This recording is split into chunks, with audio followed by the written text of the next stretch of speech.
Hello મિત્રો, જય માતાજી. કેમ છો બધા? મજામાં જશો?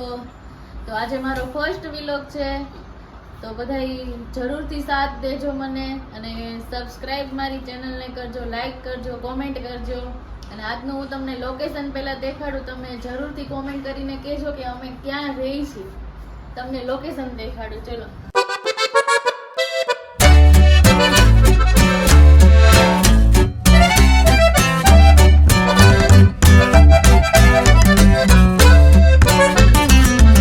હેલો મિત્રો, તો જો અહીંયા બિલાડી વધારે અમારે અહીંયા દેખાશે તમને. જો એક ન્યા છે, એક આ બીજી આવે છે. અહીંયા બેયનો ઝઘડો થવાનો છે. જોઈએ આપણે કે ઝઘડો થાય છે કે નહીં. જોજો તમે હો મિત્રો. હા, જો ઝઘડો થયો ને. જો જો કેવો ઝઘડો થયો. કીધું તું ને તમને, કીધું તું ને મિત્રો કે ઝઘડો થશે બેન બંનેનો. સાચીને ઝઘડો થયો. હવે થોડો મારો પરિચય બતાવી દઉં. મારું નામ છે સોનલ અને આ મારી બેબી છે વિશ્વા. આ મારા હસબન્ડજી છે. Hello guys.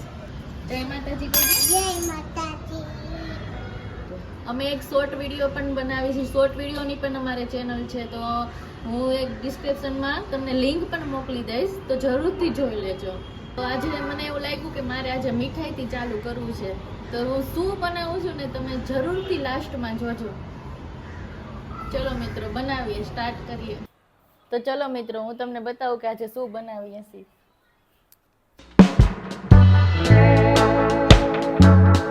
તો જો આજે આપણે બનાવવાના છીએ ખજૂર પાક. શિયાળામાં ખાવાની મજા જ આવી જાય. ખજૂર પાક માટે ઘી લઈ લીધું છે, ડ્રાય ફ્રૂટ છે, તમને જે સારા લાગે તે ડ્રાય ફ્રૂટ નાખવા, અને ખજૂર છે 250 ગ્રામ જેટલો ખજૂર છે. હવે આપણે ગેસ ચાલુ કરી દીધો છે, એના માથે કઢાઈ રાખી દીધી છે. હવે આપણે નાખશું એમાં ઘી.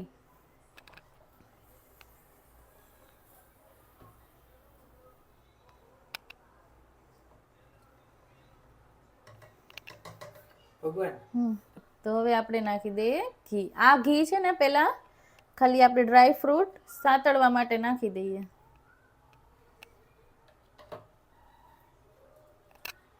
પછી પાછું થોડુંક વધારે નાખશું. પેલા આપણે ડ્રાય ફ્રૂટ બધાય સાંતળી લઈએ.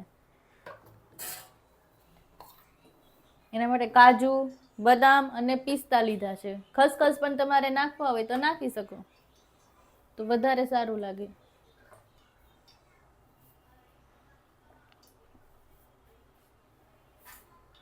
થોડુંક ઘી ગરમ થવા દઈ. ત્યાં લગી થોડુંક એક કાજુ ખાઈ લઉં.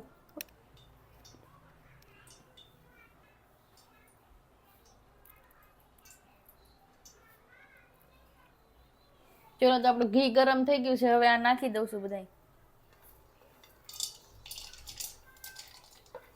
બધા એક સાથે જ નાખી દેવાના છે. બહુ નથી સાતળવાના, ખાલી થોડાક જ તે. થોડી વાર, 2 મિનિટ.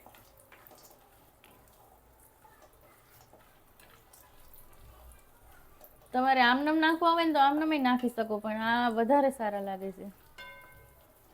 મોઢામાં આવે ને તો કડ કડ થાય.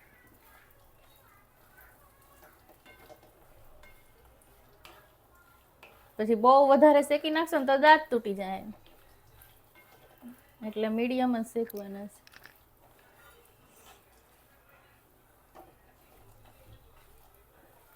બસ જો આપણે કાઢી લઈએ. ખાલી ઘી લાગી જાય ને એટલા શેકવાના.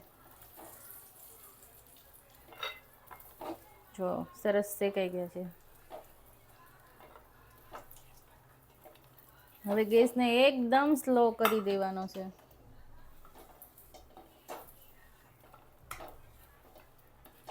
બહુ મસ્ત સુગંધ આવે છે. ડ્રાય ફ્રૂટ એમનેમ ખાઈ જાય એવી સુગંધ આવે છે.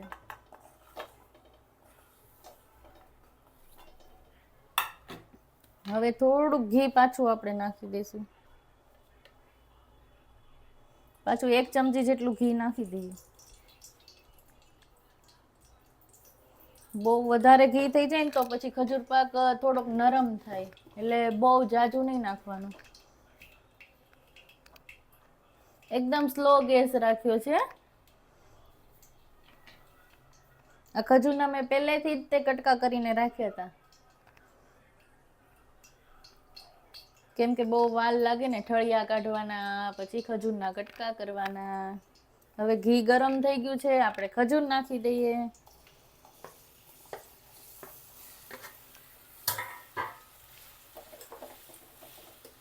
હવે એના માટે આ લાકડાનો નહીં ચાલે, હવે આપણે આ લેવો જોશે.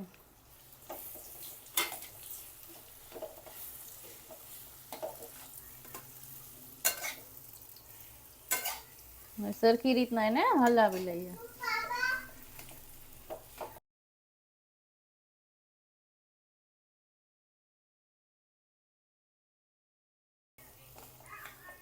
રીસાબેન ક્યારના ઉતાવળા થાય છે, ખજૂર પાક બનાવી દો, ક્યારે બનાવશો. મેં હવે તો આને બનાવી જ દેવો પડશે, નહીતર આ મારું અડધું લોહી પી જશે. ખજૂર પાક બનાવે છે.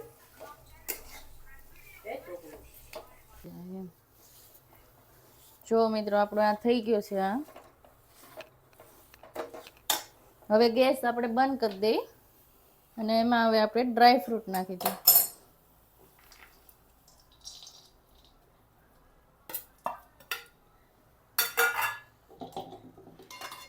ઉપરથી નાખવા હોય તો ઉપરથી નાખી શકો.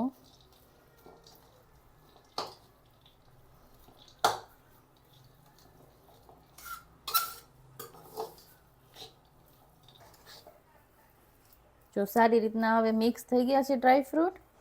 હવે આપણે આવું વાસણ ગમે તે લઈ લેવાનું અને હવે એમાં આપણે નાખી દઈએ. એમાં ઘી લગાડી દીધું છે.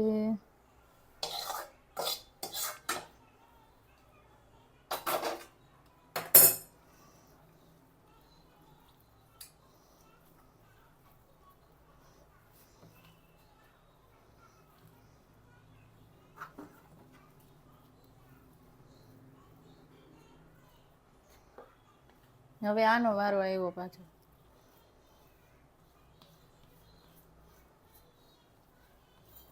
સ્ટીલમાં છે ને ચોટી જાય પાછું. આમાં મસ્ત થઈ જાય. જેવો તમારે જાડો જેવા પીસ રાખવા હોય એવા રાખવાના.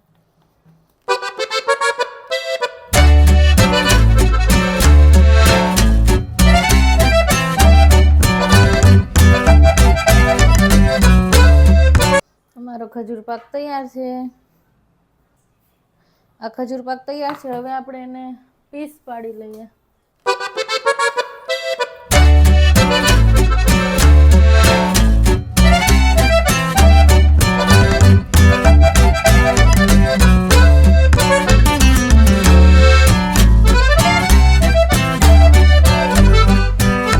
જો મિત્રો આપણો ખજૂર પાક બનીને તૈયાર છે.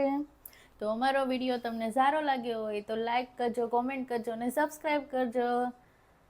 અને રોજ આવા તે લાઈફસ્ટાઈલના વિલોગ જોવા માટે અમને સપોર્ટ કરજો.